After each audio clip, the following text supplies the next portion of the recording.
ხორცის ნაპოლეონი იცით რა არის? აი ეს.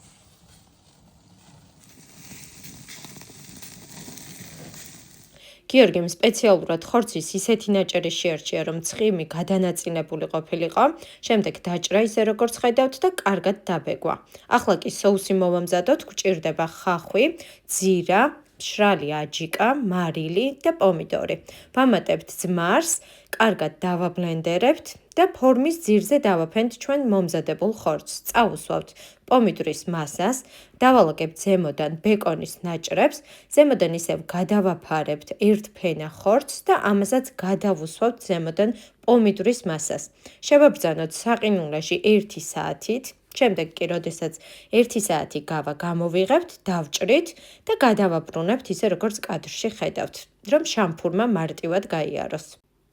ძალიან ფრთხილად უნდა გააკეთოთ ეს ყველაფერი, რომ არ დაგეშალოთ და საკმაოდ მჭიდროდ უნდა იყოს ხორცი ერთმანეთთან. შემდეგ კი დავჭრათ, მივიღებთ აი ასეთ ნაჭერს. ხორცი უნდა შევწვათ ნაკვარჩხალზე, გამოდის ძალიან გემრიელი. გარნირისთვის კი დავჭერი ხახვი, ბროწეული დავამატე, ქინძი, ბლომად და კახური ზეთი. გემრიელად მივირთით.